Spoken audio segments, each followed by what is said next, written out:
Assalamualaikum warahmatullahi wabarakatuh. Selamat bertemu kembali anak-anak kelas 7. Mari kita lanjutkan materi IPS kita tentang pasar. Semoga kalian ada dalam keadaan sehat walafiat, diberkahi dan diberi kemudahan. Pada pertemuan yang lalu kita sudah membahas tentang permintaan dan penawaran. Nah, permintaan dan penawaran itu kan terjadinya kebanyakan di pasar. Sebelum lanjut, kalian harus tahu tujuan pembelajaran yang akan kita capai agar kalian fokus pada materi pembelajaran. Tujuan pembelajaran yang pertama yaitu kalian harus dapat menyebutkan pengertian pasar. Kemudian yang kedua, kalian harus dapat menyebutkan unsur-unsur penting dalam pembentuk suatu pasar. Yang ketiga, menguraikan fungsi pasar. Yang keempat, menyebutkan jenis pasar menurut wujudnya. Yang kelima, memberi contoh jenis pasar barang konsumsi dengan jenis pasar barang produksi. Yang keenam, menyebutkan jenis-jenis pasar menurut waktu penyelenggaraannya. Yang ketujuh, membedakan pasar persaingan sempurna dengan pasar persaingan tidak sempurna. Yang kedelapan, menjelaskan pengertian harga. Oke, masuk pada materi inti yaitu tentang pasar. Oke, kegiatan penjualan yang dilakukan pedagang biasanya terjadi di pasar. Pasar yang ada di sekitar kita ada yang tradisional, ada juga yang modern. Perbedaan tersebut sebenarnya dapat kita lakukan dengan melihat kualitas barang dagangan, cara penataan barang, kemudian tempat dan harga barang. Kegiatan pasar dapat kita lihat hampir sepanjang hari. Pada dasarnya, konsumen dapat memperoleh barang kebutuhannya di pasar dalam memenuhi kebutuhannya. Kemudian untuk memenuhi kebutuhan, manusia juga akan berupaya memperoleh barang dan jasa. Barang dan jasa yang diperlukan tersebut sebagian besar disediakan di pasar. Kalau kita mencoba ke pasar, maka kita akan melihat hal-hal yang sangat penting dalam pasar. Kita akan melihat berbagai jenis barang dagangan. Ada penjual dan pembeli dan ada tawar-menawar dalam transaksi jual beli. Lalu apa itu pengertian pasar? Nah, pengertian pasar dulu yang sederhana. Pasar merupakan tempat bertemunya penjual dan pembeli untuk melakukan transaksi jual beli. Tapi pada era global saat ini transaksi tidak hanya terjadi di pasar, akan tetapi dapat pula melakukan transaksi melalui SMS atau jual beli online. Oleh karena itu, pengertian pasar tidak terbatas pada tempat bertemunya penjual dan pembeli, melainkan adanya transaksi jual beli barang dan jasa yang disepakati oleh penjual dan pembeli. Dari uraian tersebut, jelaslah bahwa pengertian pasar secara luas merupakan, nah ini artinya, sarana bertemunya penjual dan pembeli baik secara langsung maupun tidak langsung untuk melakukan jual beli atau proses terjadinya interaksi antara penjual dan pembeli untuk mencapai kesepakatan harga dan jumlah barang atau jasa yang diperjualbelikan. Nah itu, jadi ada pengertian secara sederhana, ada pengertian secara luas. Apalagi di zaman COVID ini, online merupakan salah satu solusi untuk melakukan jual beli. Yang berikutnya adalah unsur-unsur yang harus dipenuhi dalam membentuk suatu pasar. Nah, apa-apa saja unsur pembentuk pasar ini? Yang pertama adalah adanya barang yang diperjualbelikan, walaupun barangnya itu hanya berupa sampel atau contoh. Yang kedua, adanya penjual dan pembeli, walau tidak bertemu langsung. Yang ketiga, ada kesepakatan antara penjual dan pembeli. Yang keempat, adanya media komunikasi antara penjual dan pembeli. Nah, kemudian kita masuk pada tujuan pembelajaran yang ketiga. Apa itu fungsi pasar? Nah, fungsi pasar adalah yang pertama adalah sebagai distribusi, yang kedua sebagai pembentukan harga, yang ketiga sebagai promosi. Nah, kita ingat distribusi merupakan penyalur. Penyalur dari mana? Dari produsen ke konsumen. Melalui transaksi jual beli, produsen dapat menawarkan barangnya baik secara langsung maupun melalui perantara. Melalui pasar inilah konsumen dapat memperoleh barang yang diinginkan secara mudah dan cepat. Fungsi yang kedua, fungsi pembentuk harga. Pasar mewujudkan kesepakatan harga antara penjual dan pembeli. Transaksi penjual dan pembeli pada mulanya melakukan tawar-menawar dan akhirnya terjadi kesepakatan harga. Kemudian yang ketiga adalah promosi. Fungsi promosi. Promosi artinya memperkenalkan hasil produksi kepada masyarakat. Memperkenalkan ya. Nah, melalui fungsi ini pasar menjual barang sekaligus memperkenalkan hasil produksinya kepada masyarakat. Nah, barang dagangan biasanya dipajang di tempat yang terlihat oleh konsumen. Nah, itu tujuan pembelajaran yang berikutnya adalah tentang macam-macam pasar atau jenis-jenis pasar.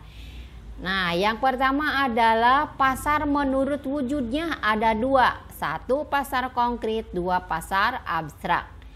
Pasar konkret artinya adalah pasar nyata atau pasar yang unsur-unsur pasarnya seperti penjual, pembeli, dan barang yang diperjualbelikannya ada di situ. Barangnya ada, penjualnya ada, pembelinya ada. Contohnya adalah pasar yang setiap hari kita kunjungi untuk membeli kebutuhan sehari-hari. Barang yang kita beli dapat langsung kita lihat dan dipilih sehingga tahu kualitas barang tersebut. Selain itu, antara penjual dan pembeli langsung melakukan transaksi di pasar tersebut. Uangnya juga tunai atau cash. Nah, yang kedua pasarnya abstrak atau tidak nyata. Apa itu? Pasar abstrak adalah pasar yang antara penjual dan pembeli dan barang yang diperjualbelikan tidak dapat bertemu di dalam pasar. Akan tetapi transaksi dilaksanakan melalui alat komunikasi dan barang yang diperjualbelikan sudah diketahui betul oleh pembeli. Contohnya kalau kita ingin pesan pizza hanya melalui telepon dan barang akan diantarkan ke alamat kita. Nah, jadi pasar abstrak ini mirip dengan pasar online ya, jualan online. Nah, itu menurut wujudnya. Lalu jenis pasar yang berikutnya menurut jenis barang yang diperdagangkan. Nah, ini pasar apa saja? Yang pertama adalah pasar barang konsumsi. Maksudnya apa? Yaitu pasar yang memperjualbelikan barang-barang keperluan sehari-hari. Contohnya pasar ikan, pasar buah-buahan, supermarket atau mall. Yang kedua adalah pasar barang produksi, yaitu pasar yang menyediakan keperluan faktor-faktor produksi. Contohnya pasar tenaga kerja yang merupakan tempat tenaga kerja mencari lapangan pekerjaan. Kemudian contoh berikutnya adalah pasar modal. Yang berikutnya adalah jenis pasar menurut luas jaringan distribusi. Pasar menurut luas jaringan distribusi.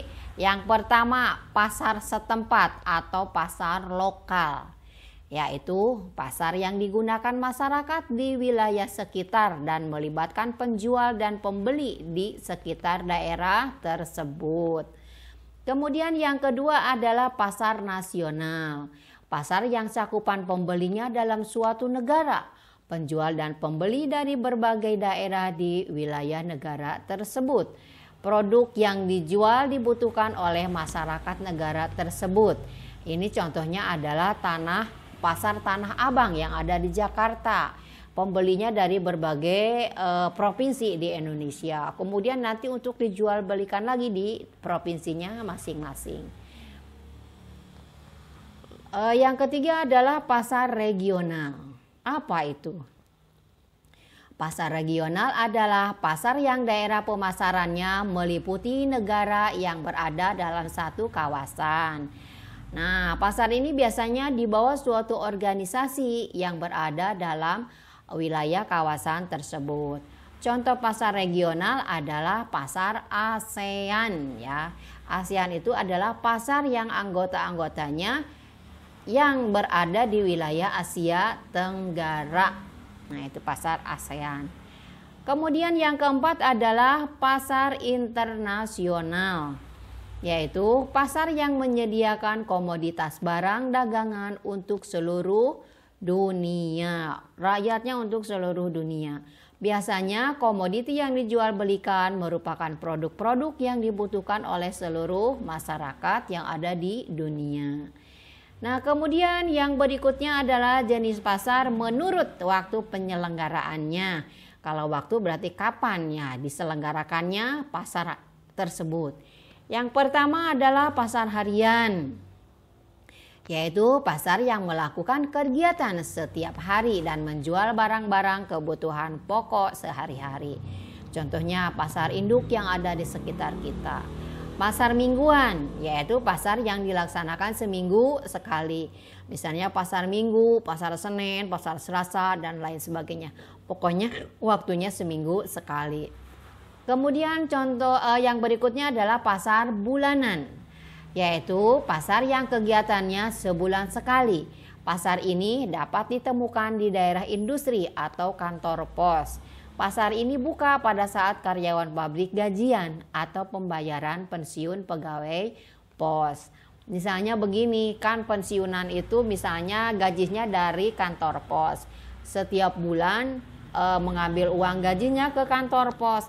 Nah, kalau hari-hari biasa di depan kantor pos itu tidak ada pedagang. Tetapi karena mereka tahu banyak orang yang datang ke sana mau mengambil gaji, mereka melakukan perdagangan di situ. Begitu juga di daerah kawasan industri. Kalau misalnya karyawannya mau gajian, pedagang pada menebar dagangannya di depan kantor kawasan industri tersebut. Jadi bulanan. Yang berikutnya adalah pasar tahunan, yaitu pasar yang diadakan setahun sekali. Pasar ini bersifat nasional maupun internasional. Penyelenggaraan pasar ini sebagai ajang promosi untuk produk-produk tertentu ataupun produk-produk baru. Contohnya yang suka diadakan oleh negara kita misalnya adalah PRJ, Pekan Raya Jakarta. Kemudian di sini juga contohkan pasar malam Sekaten di Solo. Atau pasar-pasar yang diadakan untuk peringatan hari ulang tahun daerah-daerah tertentu. Nah itu ya, jadi menurut waktu penyelenggaraannya. Kemudian yang berikutnya yang terakhir adalah jenis pasar menurut organisasi atau strukturnya. Ada pasar apa saja? Yang pertama adalah pasar persaingan sempurna. Apa maksudnya? Pasar persaingan sempurna yaitu pasar yang di dalamnya banyak terdapat penjual dan pembeli yang sama-sama telah mengetahui situasi pasar. Barang yang dijual belikannya juga homogen atau sejenis. Penjual dan pembeli tidak bebas menentukan harga karena harga ditentukan oleh kekuatan pasar. Contoh pasar ini antara lain pasar sayur mayur, pasar buah-buahan, pasar tekstil di Tanah Abang. Nah, itu adalah pasar persaingan sempurna. Sebaliknya, yang dimaksud dengan pasar persaingan tidak sempurna, apa maksudnya? Nah, pasar persaingan tidak sempurna yaitu pasar penjual dan pembeli memiliki kebebasan dalam menentukan harga dan jumlah barang yang diperjualbelikan. Dalam pasar ini penjual dan pembeli dapat mempengaruhi harga. Kalau tadi harus ada kekuatan pasar yang mempunyai harga. Nah, yang terakhir pembahasan kita tentang pasar adalah tentang harga. Apa itu harga? Nah, harga adalah nilai tukar suatu barang yang dinyatakan dengan uang. Dalam ilmu ekonomi, yang dimaksud dengan harga pasar adalah harga yang disepakati pihak penjual dan pembeli, dan pada harga ini barang yang diminta sama dengan jumlah barang yang ditawarkan. Harga pasar dapat disebut juga sebagai harga keseimbangan, karena pada harga tersebut ada keseimbangan antara jumlah barang yang ditawarkan dan jumlah barang yang diminta seimbang. Terbentuknya harga pasar melalui proses tawar-menawar terlebih dahulu antara penjual dan pembeli. Harga pasar ini terjadi setelah adanya kesepakatan antara penjual dan pembeli. Nah, itulah materi yang dapat Ibu sampaikan. Kita masuk pada sesi evaluasi. Evaluasinya, yang pertama, apa yang dimaksud dengan pasar? Yang kedua, sebutkan unsur-unsur penting pembentukan suatu pasar. Yang ketiga, uraikan fungsi pasar. Yang keempat, sebutkan jenis pasar menurut wujudnya. Yang kelima, beri contoh jenis pasar barang konsumsi dengan jenis pasar barang produksi. Yang keenam, sebutkan jenis-jenis pasar menurut waktu penyelenggaraannya. Yang ketujuh, apa bedanya pasar persaingan sempurna dengan pasar persaingan tidak sempurna. Pembahasan terakhir, jelaskan pengertian harga. Untuk materi selanjutnya, kita akan membahas tentang peran iptek dalam kegiatan ekonomi. Demikian materi yang dapat Ibu sampaikan. Semoga bermanfaat. Wawasan dan pengetahuan kalian semoga semakin bertambah. Ibu akhiri, wabillahi taufiq wal hidayah. Wassalamualaikum warahmatullahi wabarakatuh.